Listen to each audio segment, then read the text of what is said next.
আমাৰ সনাতনী হিন্দু ধৰ্মৰ সংস্কৃতি অনুসৰি প্ৰতিজন হিন্দু মানুহে নিজৰ কিবা এটা কাম কৰিব গ'লে ভগৱানৰ ওচৰত সেৱা লয় আৰু সেই হিচাপে আমাৰ অসমত হাজোৰ মাধৱ মন্দিৰৰ এটা মাহাত্ম্য আছে।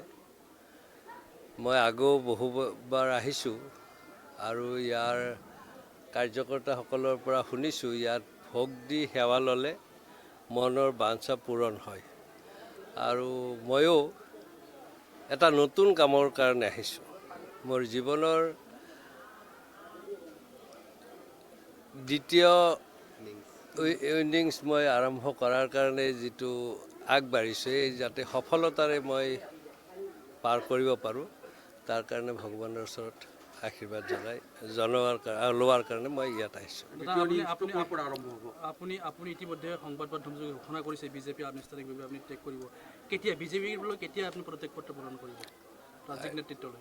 মই তাৰিখটো ঠিক তেনেকুৱা কৰা নাই, অচিৰে কৰিম। যিটোত মই আপোনালোকে জানে মই অসম চৰকাৰৰ অসম বৃক্ষৰোপণ শস্য উন্নয়ন নিগমৰ মই অধ্যক্ষ হৈ আছোঁ। প্ৰথমতে মই সেইটো পৰা মই অব্যাহতি ল'ব লাগিব।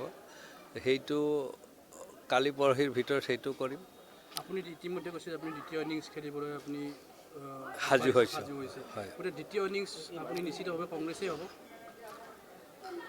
যিহেতু আজি ভগৱানৰ ঠাইত উপস্থিত হৈছোঁ, ইয়াত আওপকীয়াকৈ কোৱা কথাটো নহয়। মোক এইমাত্ৰ পুৰোহিতে কৈছে যে আপুনি মনত যি ভাবি ইয়ালৈ আহিছে সেইটো মনত আকৌ এবাৰ ভাবক। গতিকে ইয়াত তেনেকুৱা আৰু কথাটো নাই। মই ইতিমধ্যে মোৰ যিখিনি ক'ব লগা আছে সুন্দৰভাৱে কালি মই কৈছোঁৱেই আৰু যিহেতু মই এটা নিৰ্দিষ্ট তাৰিখো লৈছোঁ, সময় হাতত আছে যেনিবা, কিন্তু হ'লেও 8-9 তাৰিখে মই এই নতুন পুৰাণ দুয়োটাই কাৰ্যৰে মই সমাপ্তি ঘটিম। দলো সেই তেতিয়া বিসৰ্জন দিম আৰু অন্য দলকো মই নতুনকৈ যাম। জয়ন্ত মল্লবাবুৱে কৈছে যে আপুনি বিজেপিলৈ নাযায়, তেওঁৰ লগত ভাল সম্পৰ্ক আছে আপোনাৰ। বিজেপি এৰি কংগ্ৰেছৰ লগত ককাই ভাই সম্পৰ্ক আছে বুলি কৈছে আৰু তেওঁৰ অটুট বিশ্বাস যে অশোক শৰ্মাই বিজেপি এৰি নাযায়। তেওঁৰ সেই বিশ্বাসক মই আজি স্বাগতম জনাইছোঁ এই ধৰ্মস্থানৰ পৰা। কিয়নো তেওঁৰ যে মনত সেই ভাৱ উদয় হৈছে সেইটো ভগৱানৰ সুমতি বুলি ভাবিছোঁ। কিয়নো বিগত 3 বছৰত তেওঁ সেই কামটো কিন্তু কৰা নাছিল। তেওঁ যদি মোৰ মধুৰ সম্পৰ্ক বুলি ভাবিলেহেঁতেন, আগতে হয়তো ভবা নাছিল, কালিৰ পৰা ভাবিছে, তাৰ কাৰণে মই স্বাগতম জনাইছোঁ। ভগৱানে সুমতি দিয়াৰ বাবে তেওঁক সেইখিনি মই ধন্যবাদ জনাইছোঁ। কিন্তু ইয়াৰ আগতে সেই কথাটো ভবা নাছিল। ডেফিনেটলি তিক্ত সম্পৰ্ক আছিল, যিটো আপোনালোকে অনুভৱ কৰিব পাৰে। কাৰণ মোৰ গাঁৱতে মাননীয় প্ৰধানমন্ত্ৰী আহি গ'ল সিদিনা নিৰ্বাচনৰ আগত। তেওঁৱেই চোৱা চিতা কৰিছে ইয়াৰ বিধায়ক মন্ত্ৰী। তেতিয়াতো মোক এখন নিমন্ত্ৰণী পত্ৰ দিবলৈ তেওঁৰ মনত নাথাকিল। আৰু অনেক উদাহৰণ আছে, কিন্তু বেয়া কথাৰ ইয়াত চৰ্চা নকৰোঁ। মই মাত্ৰ এটা উদাহৰণেই দিছোঁ। কিন্তু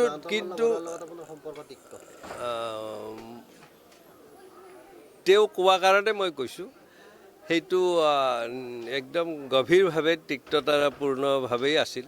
কিন্তু তেওঁ কালি তেওঁৰ মুখেৰে সেই কথাখিনি ওলোৱাটো কিন্তু সৰু কথা হোৱা নাই। গতিকে সিমানখিনি ক'ব পৰাটো তেওঁলোকৰ কাৰণে যথেষ্ট আগবাঢ়িছে, তাৰ কাৰণে মই ধন্যবাদ দিছোঁ। যদি তেওঁ ভাবে সম্পৰ্ক মধুৰ কৰিব লাগে, কৰি চলিলে ভাল, সেইটো তেওঁৰ ইচ্ছা। মই এতিয়ালৈ মোৰ ফালৰ পৰা কেতিয়াও তেওঁক বেয়া ব্যৱহাৰ কৰা নাছিলোঁ। আৰু মই বিধায়ক হৈ থাকোঁতে তেওঁ তেতিয়া প্ৰাক্তন বিধায়ক আছিল, কিন্তু এটা নিগমৰ অধ্যক্ষ তেওঁ আছিল। তেতিয়া কিন্তু DC অফিচত মিটিঙতে হওক, অইন ঠাইত মিটিঙতে হওক, তেওঁ সন্মান সুন্দৰভাৱে পাইছিল। কিন্তু তাৰ পৰিপন্থী বিগত 3 বছৰত কৰিছে। গতিকে সেই কথাটো তেওঁৰ ব্যৱহাৰটোৱে, তেওঁ কৰা কামখিনিয়ে মোৰ লগত সম্পৰ্ক কেনেকুৱা সেইটো অসমৰ ৰাইজে ইতিমধ্যে গম পাইছে। কিন্তু মই আৰু এবাৰ কৈছোঁ, ভাল পাইছোঁ তেওঁ যে কালি ৰাইজৰ আগত, মানে আপোনালোকৰ আগত, মানে ৰাইজৰ আগত কৈছে। আৰু মোৰ আৰু এটা ভাল লাগিছে, আমিতো সেইখিনি বিচাৰিছিলোঁ। মইতো টিকট বিচাৰি কেতিয়াও গণ্ডগোল কৰা নাছিলোঁ নহয়। যেতিয়া টিকট দিয়া নাই মই বিৰোধিতা কৰা নাছিলোঁ নহয়। মই এইটোৱে বিচাৰিছিলোঁ, তেওঁ মোক অশোক দা বুলি মাতক। মই গ'লে অকণমান ঠাই উলিয়াই এখন চকী দিয়ক, কিন্তু তেওঁ এখন এখন কৰি যেতিয়া মোৰ চকীবোৰ আঁতৰাই পেলালে, মোৰোতো এটা সহ্যৰ সীমা থাকেতো। ধৈৰ্য ধৰিলেও যেনিবা ভগৱানেও কিন্তু তেতিয়া দোষ মোকে দিব যে তোক ইমান সুযোগ দিছিলোঁ, তই এটা মাত নামাতিলি কিয়, মোক শেষত মোৰ বিচাৰ সুধিব। গতিকে মই সেইকাৰণে যিটো মোৰ ওপৰত অত্যাচাৰ কৰিলে সেই অত্যাচাৰৰ মই আজি মুকলিভাৱে ৰাইজক জনাইছোঁ। এতিয়াৰ বিজেপি জ্যেষ্ঠজনক সন্মান দিব নাজানে নেকি? নাই, এতিয়াৰ বিজেপি তেতিয়াৰ বিজেপিৰ বুলি কথা নাই। কথাটো হ'ল নেতৃত্ব। কথাটো হ'ল নেতৃত্ব। বিজেপি আগে 1980 চনৰ 6 এপ্ৰিলত যি বিজেপি হৈছিল, বিজেপিতো ভাৰতীয় জনতা পাৰ্টি, তাৰতো সাল সলনি হোৱা নাই, সেইটো ঠিকেই আছে। কিন্তু নেতৃত্ব সলনি হোৱাৰ লগে লগে মানুহৰ মতৰ পৰিৱৰ্তন, মনৰ পৰিৱৰ্তন আৰু নীতিৰো পৰিৱৰ্তন হয়। আমি কৈছোঁ যে আমি ভাৰতীয় জনতা পাৰ্টিৰ পঞ্চনিষ্ঠাত আদৰ্শৰ প্ৰতি নিজকে সমৰ্পিত কৰি আহিছিলোঁ আৰু সেই কথাটোৰে আমি জীৱন অতিবাহিত কৰিছোঁ। নিজক চলাই নিয়াৰ পদ্ধতি আমি আঁকোৱালি লৈছোঁ। কিন্তু আজি যি পঞ্চনিষ্ঠা, এই পঞ্চনিষ্ঠাৰ গণতন্ত্ৰ নাই। মানে কথা কোৱাৰ যিটো অধিকাৰ আছিল সেইটো নোহোৱা হৈছে। কোনোবাই কিবা এটা কথা ক'লেই চৌকছ দিয়ে, সেইটো গণতন্ত্ৰক হত্যা কৰা বুলি কয়। বিজেপিৰ আন এটা প্ৰধান পঞ্চনিষ্ঠাৰ সৰ্বধৰ্ম সমভাৱ। 2021 আগলৈ ইয়াৰ ভেদাভেদ নাছিল, কিন্তু এওঁলোক যেতিয়া নেতৃত্বত আহিল তেতিয়া কিন্তু অসমখনত হিন্দু মুছলমানৰ ভাগ ভাগ কৰি তেওঁলোক মানে কাক ক'ব বিচাৰিছে? আপোনালোক যদি ইমান নুবুজা মানুহ সাংবাদিকতা কিয় কৈছে মই নাজানো। এওঁলোক মানে হিমন্ত গেঙক তেওঁলোক মানে কাক ক'ব বিচাৰিছে?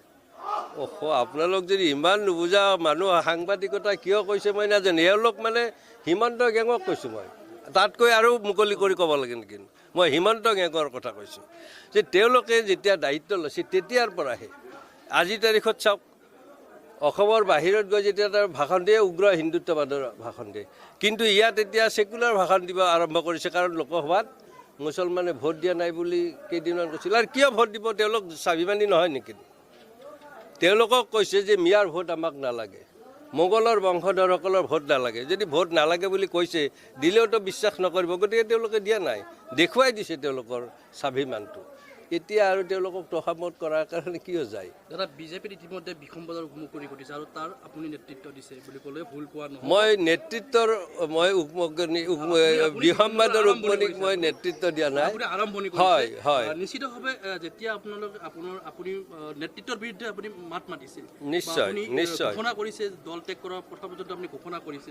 মুখ্যমন্ত্ৰী হিমন্ত বিশ্ব শৰ্মাই হওক বা যিসকল নেতৃত্বত আছে, ৰাজ্যিক বিজেপি সভাপতি ভৱেশ কলিতাই হওক, আপোনাৰ লগত যোগাযোগ কৰিছে নেকি বা দল ত্যাগ নকৰিবলৈ আপোনাক আহ্বান জনাইছিল বা জনাইছে নেকি?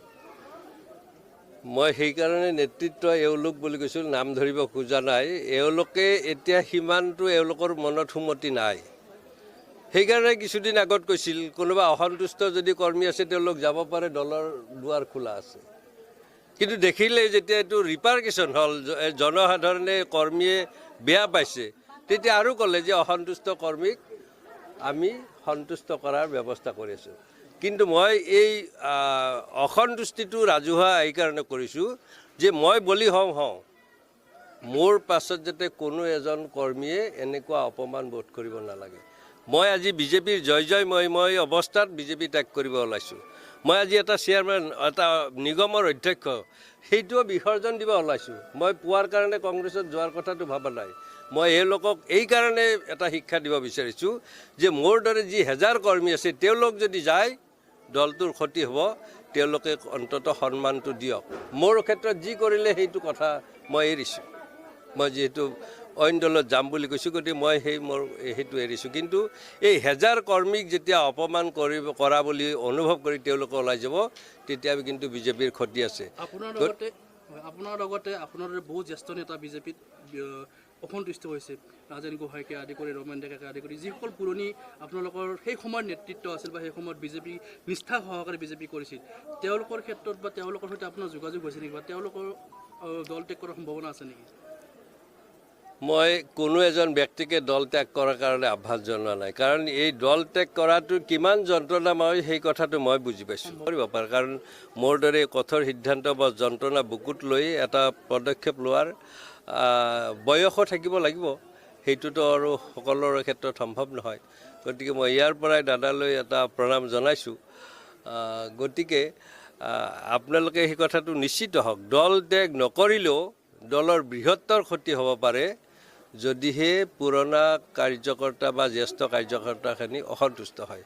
নতুন পুৰাণৰ কথা আনেও নকয়, ময়ো নকওঁ, নতুন পুৰাণ বুলি কথা নাই। কিন্তু মোৰ তেতিয়া গাত লাগিছে যেতিয়া 2015 চনত অহা এজন নেতাই আমাক বছৰত 5-6 দিন দলৰ কাম কৰা বুলি কৈ তেওঁ 24 ঘণ্টাই কাম কৰি জ্যেষ্ঠতাৰ প্ৰমাণ দিব গৈছে, তেতিয়াহে খং উঠিছে। কাৰণ এই কথাটো কোনোবাই হজম কৰিব পাৰে কিবা আশাত বা কিবা ভয়ত, কিন্তু অশোক শৰ্মাই ভয় নকৰে, আশাও নকৰে।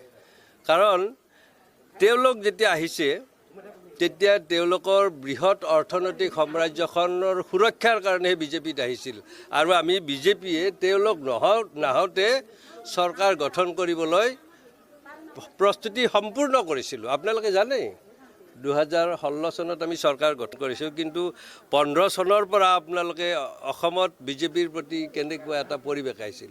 নলবাৰীত স্মৃতি ইৰাণীক আনি মই যেতিয়া জিলাৰ সভাপতি মোৰ নেতৃত্বত মিটিং পাতিছিলোঁ, পইচা নাই, মানুহক আহিব হাক দিওঁ যে আপোনালোক হ'ব ইমানটোৱে নালাগে, কিন্তু আমি গোটেই নলবাৰীত ঠাই নোহোৱা হৈছিল, ইমান মানুহৰ উৎসাহ আছিল। গতিকে সেইখন মিটিং আমি চৰকাৰ অহাৰ আগতে কৰিব পাৰিছিলোঁ, আজি নোৱাৰিলোহেঁতেন নেকি। কিন্তু আজি এগৰাকী ব্যক্তিকে প্ৰধানমন্ত্ৰীৰ সকলো কাৰ্যসূচী চলাব দিছে, এজন ব্যক্তিকে 3-4টা লোকসভা সমষ্টিত লজিষ্টিক্স ছাপৰ্ট দিয়াৰ কাৰণে ব্যৱস্থা কৰিছে। গতিকে এইবিলাকো বহুত কথা আহি পৰে। গতিকে এই কথা বাৰ্তাবিলাকে যাতে দলটোক আৰু ক্ষতি নকৰে, সেইকাৰণে মই এই চূড়ান্ত সিদ্ধান্ত লৈছোঁ বা অতি কঠোৰ সিদ্ধান্ত লৈছোঁ, যাতে পৰৱৰ্তী সময়ত নেতৃত্বৰো সুমতি আহক আৰু আমাৰ পুৰণা কৰ্মীখিনি, মোৰ বলিদানে পুৰণা কৰ্মীখিনিৰ যাতে এটা স্বাভাৱিক জীৱন যাপন আনে, তাৰ কাৰণে ভগৱানৰ ওচৰত মই প্ৰাৰ্থনা জনাইছোঁ। সাম্প্ৰতিক সময়ত পুৰণি যিখিনি বিজেপি সেইখিনিক এলাগী যথেষ্ট মানুহক, আমাৰ কৰ্মীক এলাগী কৰিছে। ইয়াৰ প্ৰধান কাৰণটোৱে হ'ল আমাৰ লগত তেওঁলোকৰ নীতি নিমিলে।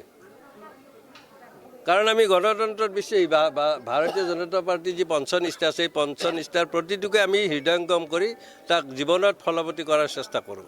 কিন্তু আজি গণতন্ত্ৰৰ হত্যা কৰা হৈছে, আজি ধৰ্ম সমভাৱৰ বিলোপ ঘটোৱা হৈছে, আজি প্ৰমূল্য ভিত্তিক ৰাজনীতি যি বুজি পায়, সেই প্ৰমূল্য ভিত্তিক ৰাজনীতিক বৃদ্ধাংগুষ্ঠা দেখুৱাই তেওঁলোকে দুৰ্নীতিৰ পাহাৰ কৰিছে। আজি মোৰ এজন জ্যেষ্ঠ কাৰ্যকৰ্তাক বা মোৰ চৰকাৰখনৰ এজন কৰ্মীক যেতিয়া টকা খোৱা বুলি কয়, তেতিয়া মনটো আমাৰ দুখ লাগে। কিন্তু এনেকুৱা পৰিৱেশ ক'লে, এনেকুৱা কথা ক'লে আমাৰ কিছুমান আৰু চোৱা চেলেকা আছে, তেওঁলোকে আৰু মোকেই দোষ দিব, মোকেই আৰু কিছু বদনাম দিয়াৰ চেষ্টা কৰিব। কিন্তু মই সেইসকলক এটা আহ্বান জনাব খুজিছোঁ, কাৰোবাৰ যদি মই যেনেদৰে আজি চৰকাৰখনৰ 3 বছৰ হ'ল মোৰ অসন্তুষ্টি প্ৰকাশ কৰিছোঁ, তেওঁলোকে তেতিয়া সেই সময়ত কিয় নোৱাৰিলে? আজি কোনোবাই 10 বছৰ পিছত, কোনোবাই 5 বছৰ পিছত, কোনোবাই 3 বছৰ পিছত কিয় কয়? কাৰেণ্ট অৱস্থাত কওক, মই যদি বেয়া কৰিছোঁ মোৰ তেওঁলোকে যি শাস্তি দিয়ে দিয়ক। কিন্তু মইতো মোৰ এই 3 বছৰত হোৱা অন্যায়ৰ প্ৰতি সুবিচাৰ বিচাৰি মই পত্ৰ প্ৰেৰণ কৰা 2 মাহ পাৰ হৈ গ'ল, তেওঁলোকেতো একো কৰা নাই। গতিকে এই সকলোবিলাকৰ অৱসান হওক, প্ৰভু মাধৱে সকলোকে সুমতি দিয়ক, তাকেই মই কামনা কৰি আপোনালোকৰ পৰা বিদায় লৈছোঁ। আপুনি RSSৰ সৈতে জড়িত হৈ আছিলে, গতিকে এতিয়া নতুন জীৱন মই এতিয়া আৰু এইবিলাক কথা আৰু নাপাতো। আপোনাৰ লগত যেতিয়া পিছত মই সময় পাম তেতিয়া কথা পাতিম।